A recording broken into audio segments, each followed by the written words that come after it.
Olá, muito boa noite, estimadas e caríssimas amigas e amigos de Ideal Espírita. É com imensa alegria que estamos dando início a mais um programa Espiritismo e Vida de Pindamonhangaba, da região metropolitana do Vale do Paraíba.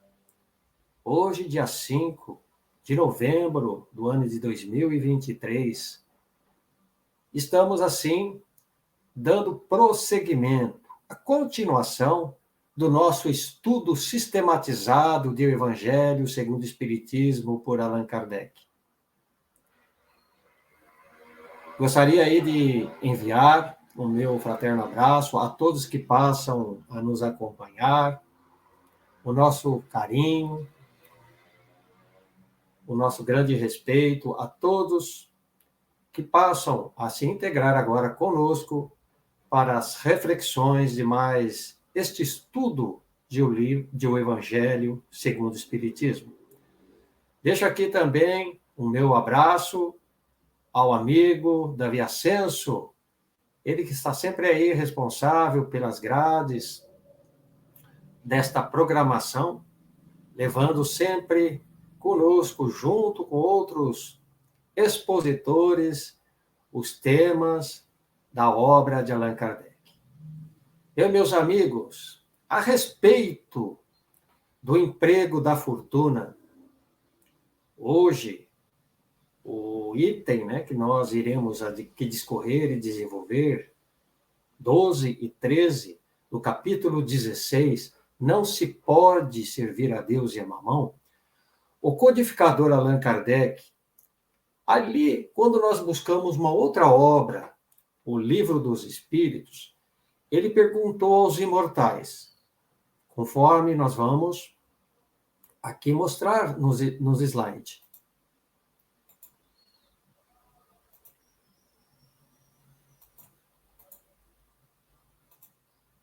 Por que Deus concedeu a uns a riqueza e o poder e a outros a miséria? Então, Kardec ele quer saber a razão por que Deus concedeu, porque muitos no mundo acabam justificando, alegando como uma injustiça.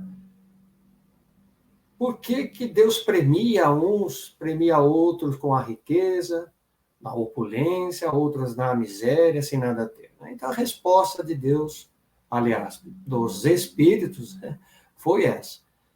Para provar a cada um de maneira diferente. Além disso, como sabeis, essas provas foram escolhidas pelos próprios Espíritos, mas que acabam sucumbindo frequentemente. Na questão seguinte, nós vamos aí observar, 815, Kardec, ele questiona da seguinte forma: e qual, então, das duas provas é mais terrível para o homem? O do infortúnio ou da riqueza? A resposta foi: tanto uma quanto outra são. Pois a miséria provoca as queixas contra a providência, e a riqueza leva a todos os excessos. Então, nós podemos observar que, dentro destas duas questões propostas por Kardec aos amigos espirituais, na 814, a gente para e dá uma analisada, refletindo aqui, por que Deus concedeu o poder a uns, a riqueza, e a outros, a miséria. Inicialmente, a gente precisamos analisar que Deus nos criou todos simples e ignorantes, com o mesmo ponto de partida, com a mesma aptidão. Aí, dependerá de cada um acelerar o seu progresso, empregar o seu intento no bem. Então, quando nós estamos mais avançados moralmente, Quando Deus nos concede as provações da riqueza, do poder, é justamente para nos provar, para ver como iremos empreender este grande valor que está em nossas mãos, porque nós sabemos que na terra tudo que temos é empréstimo. Somos apenas depositários daquilo que usufruímos e que teremos que prestar contas cedo ou tarde. Mas, justamente por nós sermos tentados, por aqueles que acabam nos envolvendo materialmente, nos seduzindo, nós esquecemos aquilo que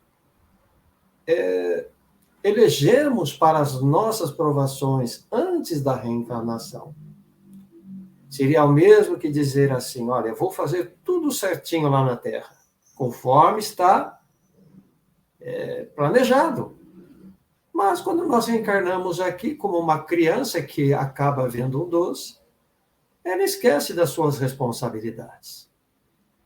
E deixa as suas tarefas relegadas em plano secundário e acabam, muitas vezes, sucumbindo, né, diante das próprias fraquezas que ainda estão ali presos, né? Ali na outra questão 815, ele pergunta qual que é a mais terrível para o homem? Das provas, né? A do infortúnio ou da riqueza? Então a gente tem que também distinguir, porque as pessoas dizem, não, eu gostaria de ter riqueza, seria feliz. O dinheiro, poder, propriedade me traria felicidade completa. É um ledo engano. Porque nós vemos tantas pessoas aí detendo o poder, a riqueza, e acabam, muitas vezes, aí depressivas. A caminho, muitas vezes, também do suicídio. E o infortúnio é também uma prova de grande dificuldade, porque ela vai provocar a própria queixa. E aí que está a própria situação de nós sairmos vitoriosos, aí que está o grande prêmio que Deus nos concede para aqueles que suportam sem murmúrios as provações, as dificuldades da vida. Então, nesse capítulo 16, nesse item agora 12,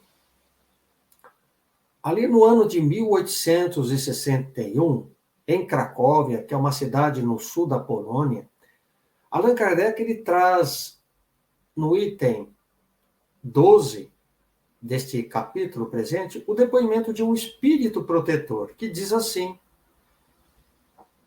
Ele descreve, né, para Allan Kardec dentro do Evangelho, nesse item.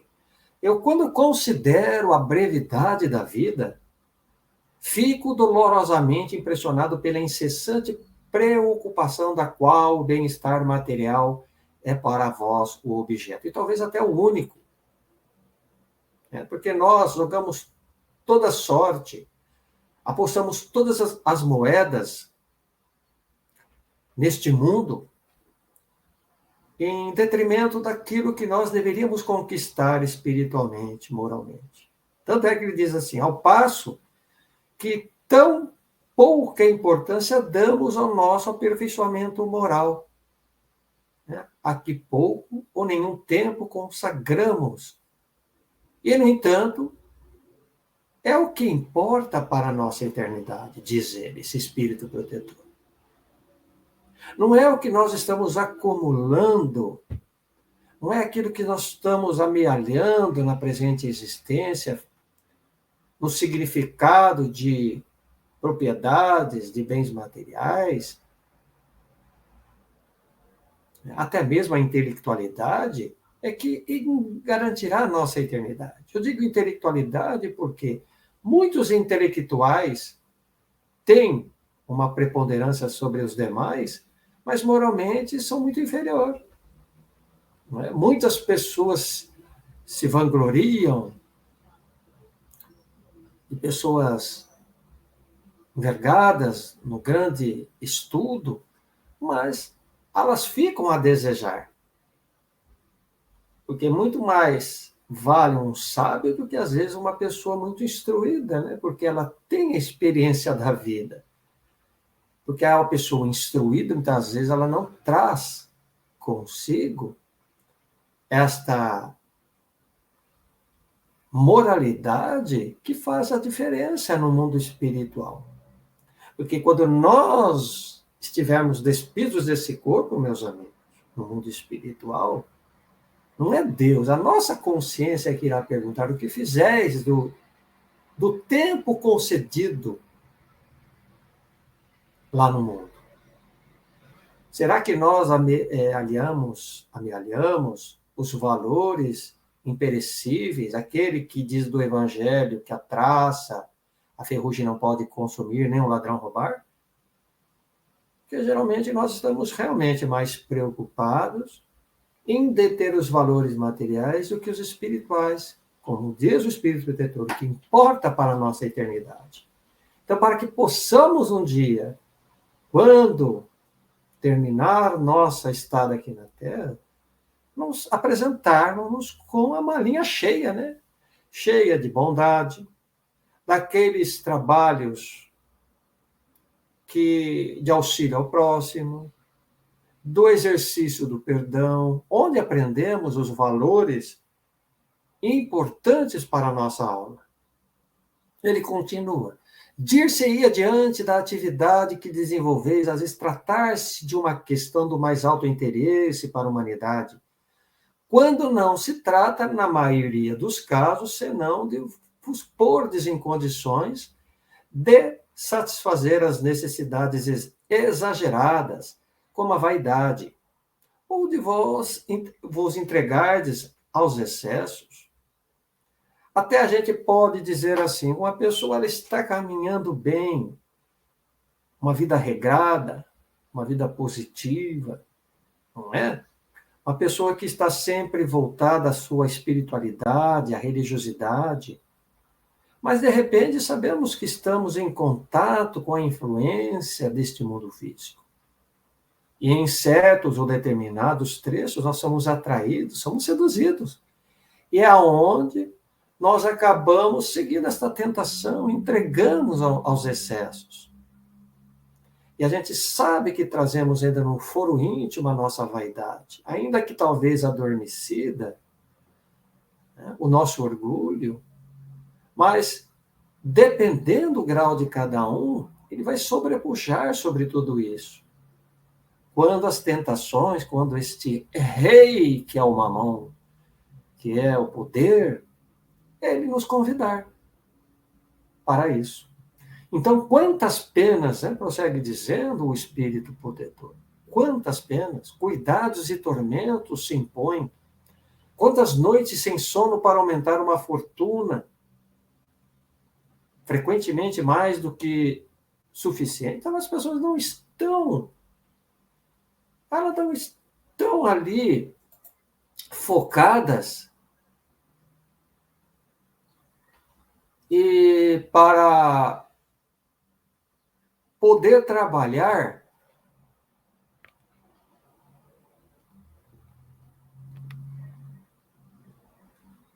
desculpe, pessoal, aqui tinha um telefone aqui.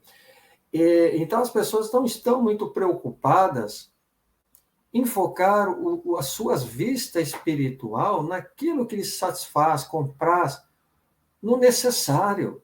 Elas estão sempre buscando mais, mais e mais. Né? Esquecidas de que o espírito vai se empobrecendo à medida em que nós vamos dando mais destaque, mais valor às coisas perecíveis do mundo físico. Então, por cúmulo, né, da cegueira, não é raro ver aqueles a quem o amor imoderado da fortuna, né, de gozos que ela proporciona, sujeita a um trabalho penoso, orgulhar-se de uma existência dita de sacrifícios, e de mérito, como se trabalhassem para os outros e não para si mesmos. Olha como ele diz, são insensatos, né? Prossegue dizendo aqui o nosso amigo Espírito Protetor. Credes, então, realmente que vos serão levados em conta os cuidados e os esforços que despendeis movidos pelo egoísmo, pela cupidez ou pelo orgulho? Enquanto negligenciais do vosso futuro, ou seja, a gente está deixando de dar importância, de lapidar esta pedra bruta que foi colocada em nossas mãos, senão somos nós a própria pedra. Somos ainda espíritos, embora melhorados, mas não com o brilho que deveria merecer para que possamos fulgurar em outras terras, em outras paragens, em outros mundos mais felizes. Então, estamos ainda despendendo mais esforços para aqueles que nos satisfazem aqui as coisas do mundo. Bem como também estamos negligenciando dos nossos deveres de solidariedade fraterna, que devemos impor a todos que gozam dessas vantagens.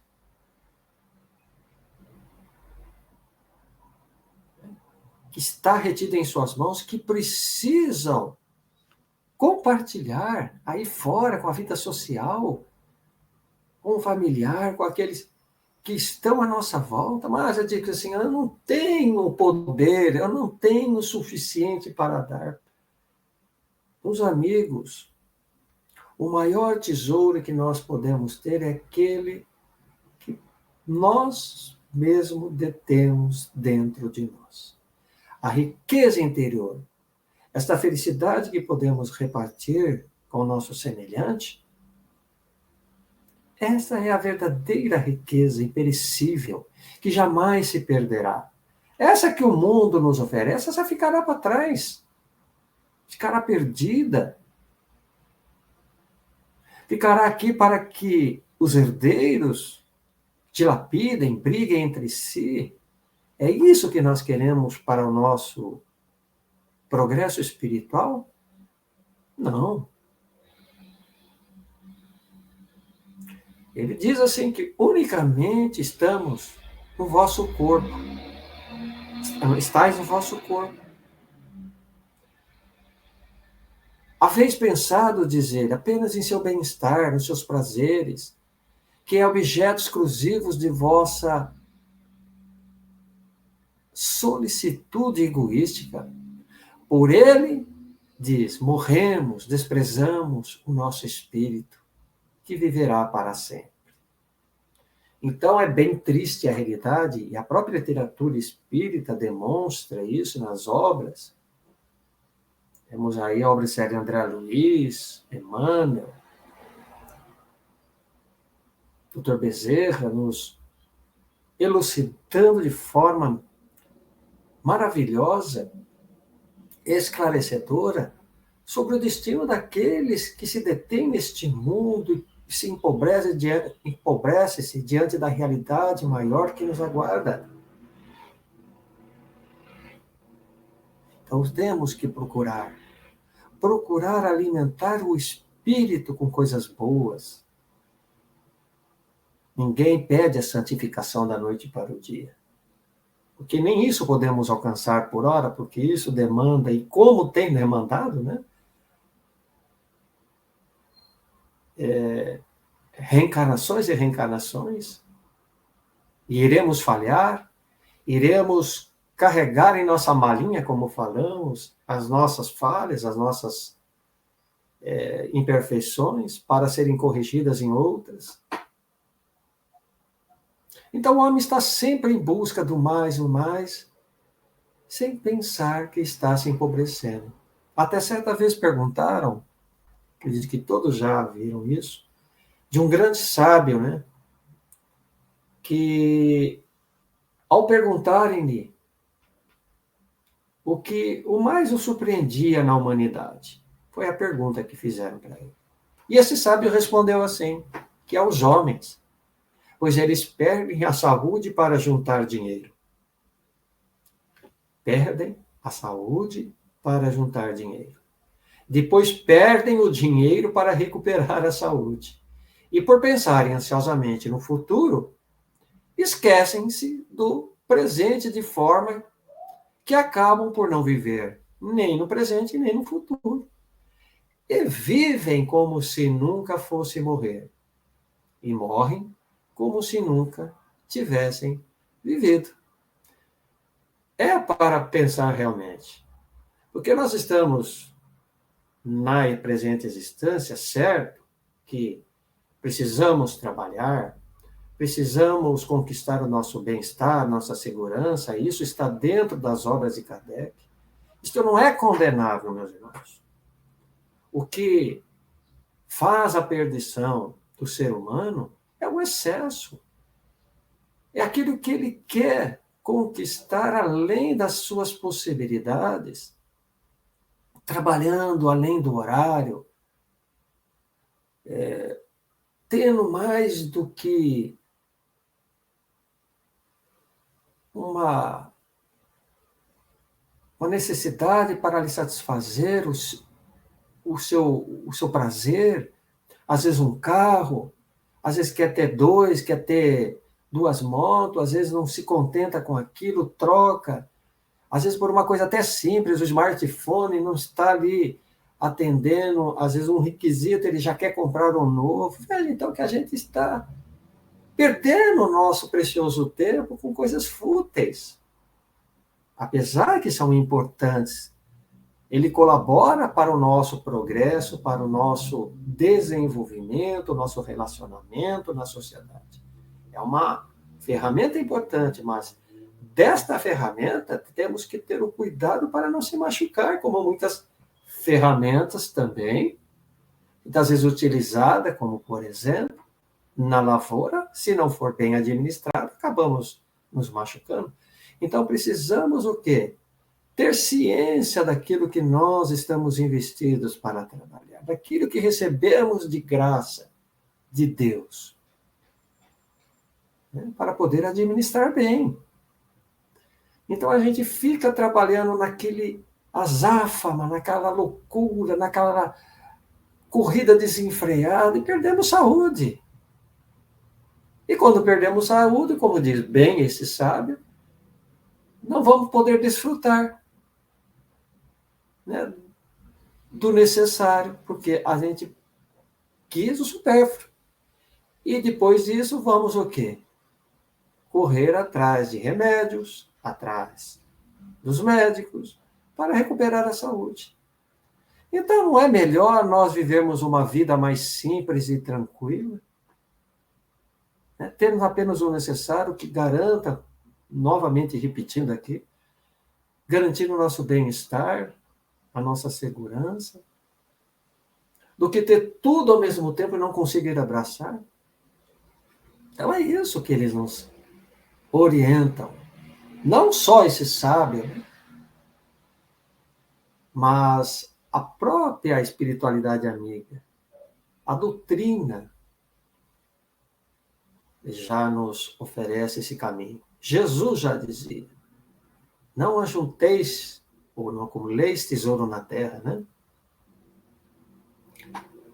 Então, diz ali, prosseguindo, encerrando esse item 12, né, por este espírito protetor. Por isso mesmo, ele diz, esse Senhor, tão animado e acariciado, se tornou o vosso tirano. Quem que está se referindo? A mamão, ao poder, ao dinheiro, aquilo que nos seduz, aquilo que nos chama para nos tirar do nosso foco principal, que é o nosso aperfeiçoamento espiritual, moral. Então, ele manda sobre o vosso espírito. É um senhor tirano.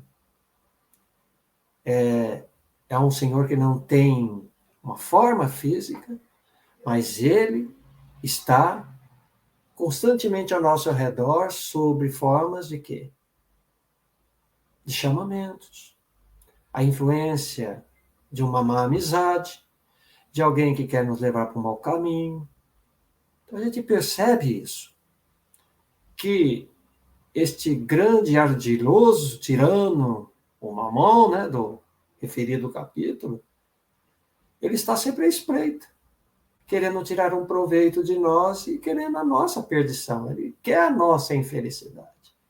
Porque, como a gente sabe, é muito mais difícil, né, entrar pela porta estreita do que a larga. A larga está aí, qualquer um passa.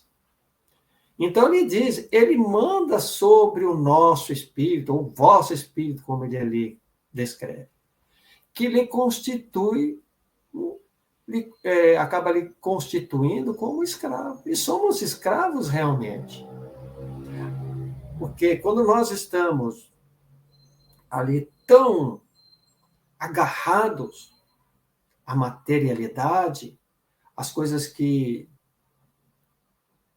se referem ao mundo físico, o dinheiro, o egoísmo, tudo aquilo que é fútil, isso vai fazendo com que acabe dentro de nosso ego, dentro do nosso íntimo, se cristalizando de tal maneira que quando nós desencarnarmos, é aquilo que se diz, é aquilo que os espíritos afirmam. A desencarnação se tornará muito mais difícil. O desligamento daquela alma presa às coisas físicas, porque ela não quer deixar, será muito mais dolorosa. Então, quando nós estamos mais identificados com o plano maior, nós com a espiritualidade, não damos tanta importância àquilo que é passageiro, como uma roupa, né? Que vestimos também, ela é passageira, porque usaremos, daremos lugar para uma outra. Então é isso. Nós seremos mais felizes à medida que demos menos importância. E o espírito, no momento em que ele se desliga do corpo, menos importância dando às coisas do mundo físico, mas ele se adaptará ao mundo espiritual, à nossa verdadeira casa. Então, seria essa a finalidade da existência que Deus vos outorgou, como ele pergunta? Lógico que não. Não é a finalidade. Nós estamos aqui de passeio, meus amigos. Lógico que precisamos das alegrias, dos momentos de lazer, precisamos sorrir, dar belas risadas, mas não fugir o foco. Né? Não é ser de uma forma tão séria a ponto também de ficarmos entristecidos. Né? Chegar ao ponto, ao extremo mais, o que Deus nos pede, que a gente dê mais valor àquilo que empregamos no campo do bem. É o trabalho caritativo que precisamos. É a nossa reformulação interior. É o nosso trabalho para o nosso crescimento, para a nossa autoiluminação. Não podemos ficar aqui marcando passo, porque a vida é efêmera, é curta, passa muito rápido. Ainda mais nos tempos de hoje, estamos vivendo tanto desamor, onde impera esse Deus com toda essa intensidade, o Deus Mamon, embora o capítulo não se pode servir a Deus e a Mamon, mas esse Mamon é a forma de eles interpretarem os próprios materialistas como um Deus para eles. Mas existe um único Deus, que é o Deus do amor. O Deus que nos quer o bem, que ele não quer nos ver detido ou chafurdado na lama da ignorância. Ele quer com que possamos avançar, sermos cordiais, sermos irmãos, sermos mais fraternos. É isso. Essa é a finalidade com que Cristo veio à Terra, essa é a finalidade com que o Consolador prometido por Jesus, que é o Espiritismo, nos outorgou através da codificação do mestre leonês Allan Kardec. É isso. Agora, no item 13, né, deste capítulo, né, do emprego da fortuna, em Argel, que é a capital da Argélia, agora no ano de 1860, o espírito de Fénelon, ele descreve ali dentro do Evangelho, né, para Allan Kardec, o seguinte, ele fala assim que, sendo o homem o depositário, falamos há pouco, hein? Sendo ele, o homem o depositário, o administrador dos bens que Deus lhes pôs nas mãos, contas severas lhe serão pedidas do emprego que lhes haja concedido, que Deus tenha lhe dado, em virtude do seu livre-arbítrio. Né? Então, Deus, ele concede temporariamente a todos nós um empréstimo. Ninguém pode dizer, eu sou dono disso, eu que conquistei pelos meus próprios meios. Sim, nós temos que conquistar pelos nossos próprios meios, porque de nada do céu cai de graça. A gente vai entendendo essa dinâmica no seu bojo total. Né? Toda essa complexidade do esforço, do livre-arbítrio. Então, a partir do momento que Deus nos dá a oportunidade na presente reencarnação, meus amigos, e tendo nós o livre-arbítrio, a iniciativa, cabe a nós de empregar bem aquilo que Deus nos emprestou. Do contrário, se a pessoa ela for perdulária, né, tem até a parábola do filho pródigo, né, aquele filho que saiu a terras distantes, não soube aproveitar o bem que o pai lhe deu, e mais voltou arrependido. É isso. Muitas vezes vai acontecer conosco se não empregarmos pelas nossas escolhas, o tesouro que deve ser doado, que deve ser trabalhado no sentido do bem. Então, diz ali que o mau uso, diz Fénelon, né? O mau uso consiste em nos aplicar exclusivamente na satisfação pessoal do nosso capricho. Falar, eu vou repartir? Eu não, vou ficar para mim. Esse é o pensamento, né? De uma forma geral. Se eu tenho, para que eu vou ficar repartindo? Para que ele que conquiste, não é assim que as pessoas dizem?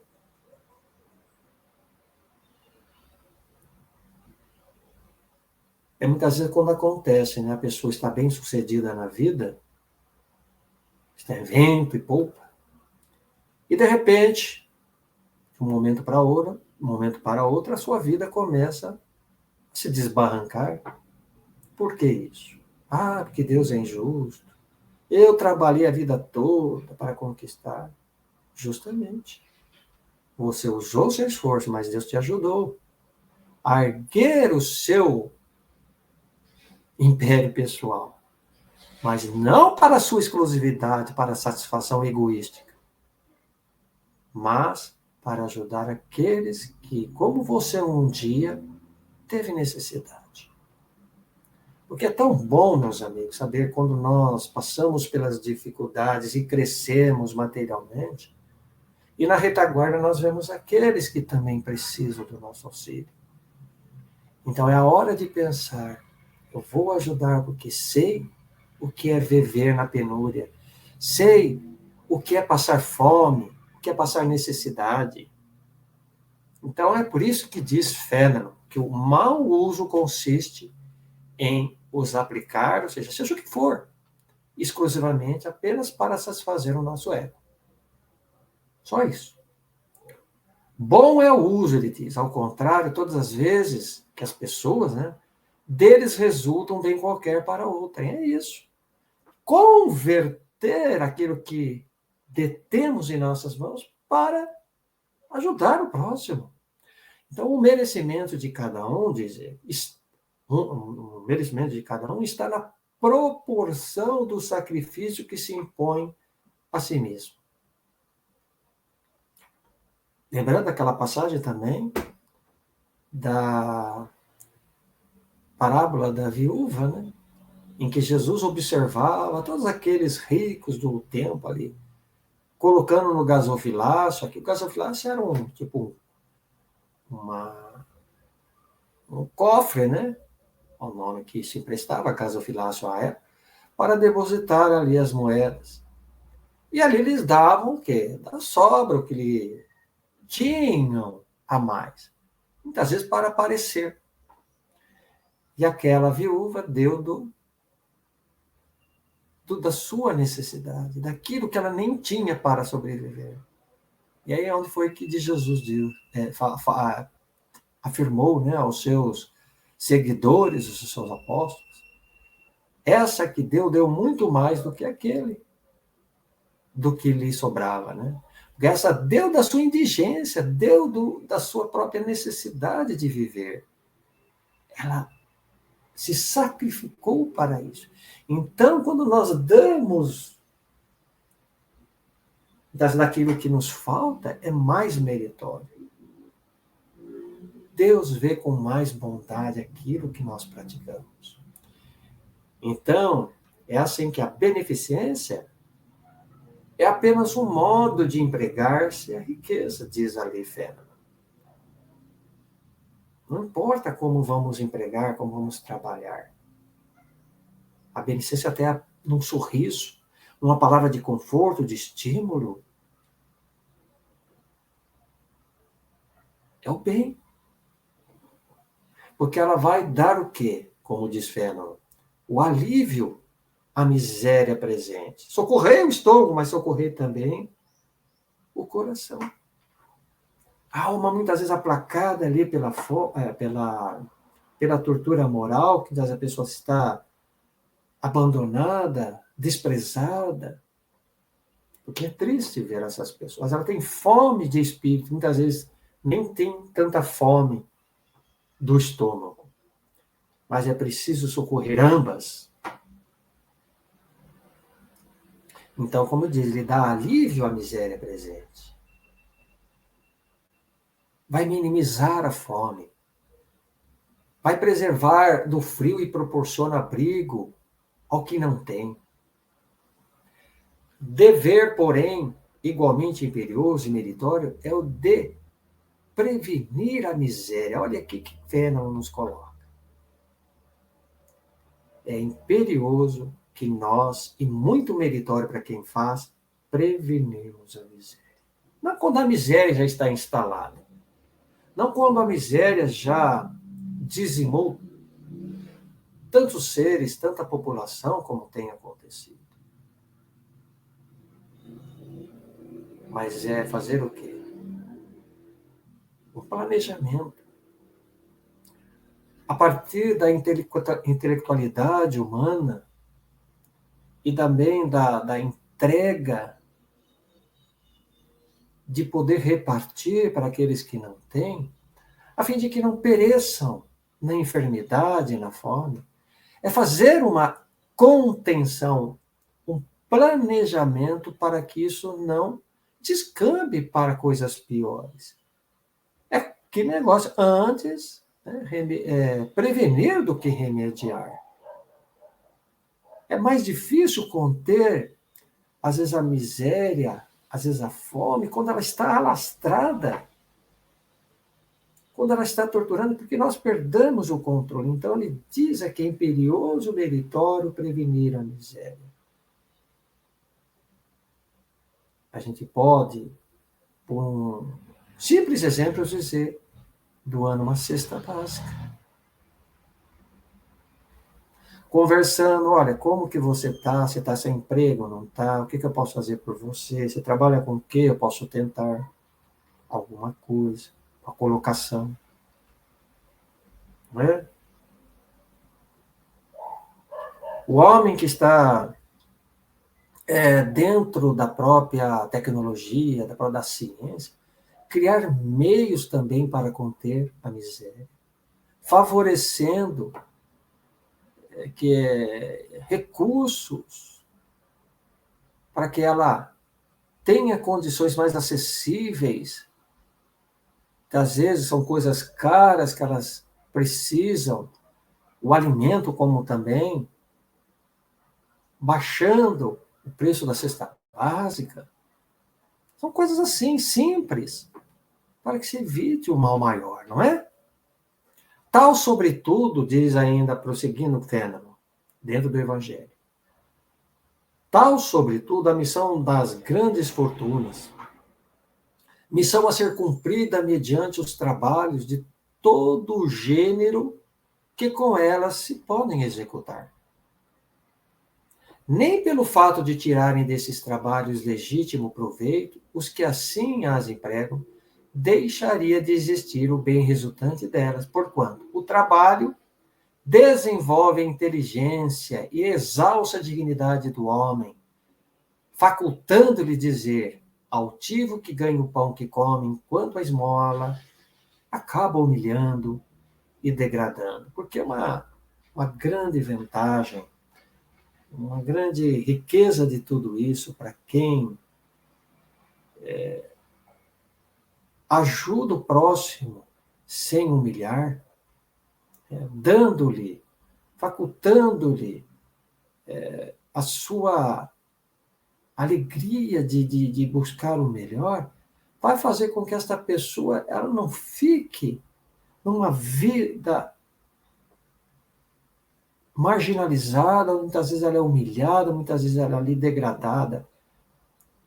Então, quando nós trabalhamos, quando nós damos, às vezes, o trabalho, muitas vezes dá oferecer o trabalho do que às vezes esmola. Porque essa pessoa ela vai crescer interiormente, ela vai despertar para as realidades mais felizes. Quando isso não é possível, oferecer o trabalho, muitas vezes a pessoa está tão ali, naquele mundo chafurdada, que ela não consegue, infelizmente. Mas se a gente pode oferecer uma conversa, uma mensagem de carinho, fazer. Porque isso ajudará essas pessoas. Porque a riqueza concentrada também, diz ali o Evangelho com fé. A riqueza concentrada em uma mão, ou apenas uma mão, deve ser qual fonte de água viva que espalhe a fecundidade e o bem-estar ao seu derredor. Como o sol. O sol não ilumina todos aqui na Terra, ele chega a outros planetas vizinhos, dentro da nossa galáxia. Diz Fënelon: ó vós ricos, que empregardes segundo as vistas do Senhor. O vosso coração será o primeiro a desdentar-se, ou matar a sede, nesta fonte bendita, benfazeja. E quando a gente faz o bem, estamos fazendo bem a nós. Como é maravilhoso, como é prazeroso quando a gente faz um bem, porque a alegria retorna de imediato para nós. Tire por ideia quando a gente ofende alguém, ou fica em falta, né, com aquela pessoa, a gente percebe que a nossa consciência começa a nos cobrar. A gente não se sente bem. Tipo assim, por que eu não ajudei aquela pessoa? Por que eu não ofereci isso naquela hora quando ela me pediu? E aquilo fica ali martelando a nossa cabeça. Então, quando nós matamos a sede do nosso próprio espírito nessa fonte benfazeja, é o bem que nós devemos doar. Incondicionalmente.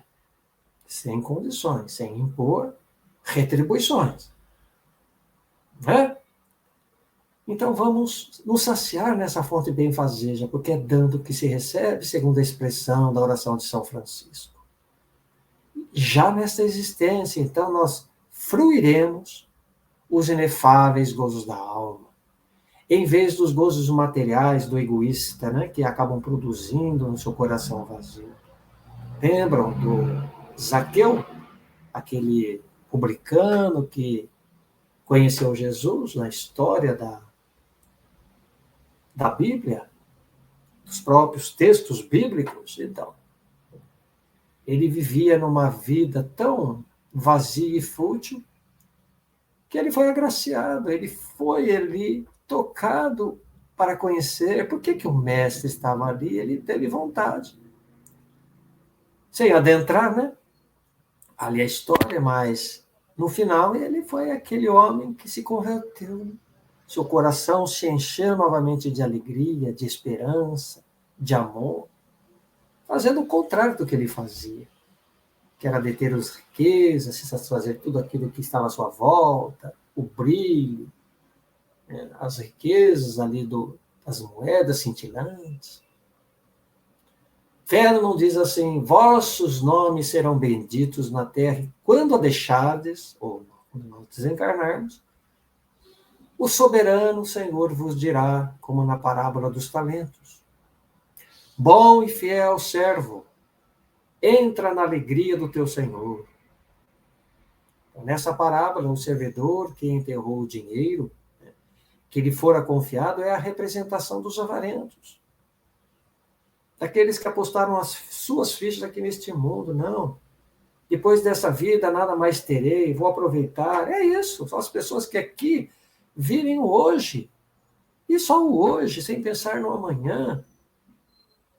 Que se dane o resto, que se dane as pessoas. Não é isso.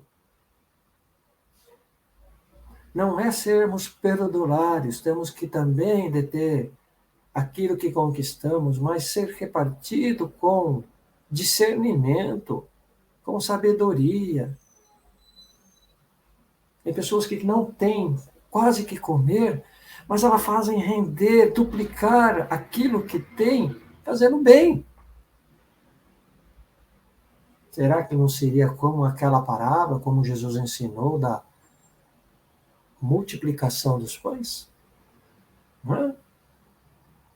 Então, isso está confiado a nós, né? E está como também representado dentro daqueles que são ávaros, em cujas mãos se conserva improdutiva riqueza. Porque, meus amigos, algo que se confina, algo que se esconde, que se guarda, ela estragará, ela apodrecerá. Guarde uma comida por algum tempo. O que ela acontece? Estraga. Quantos tantos estão passando fome? Se, entretanto, Jesus fala principalmente das esmolas, vejam bem, hein?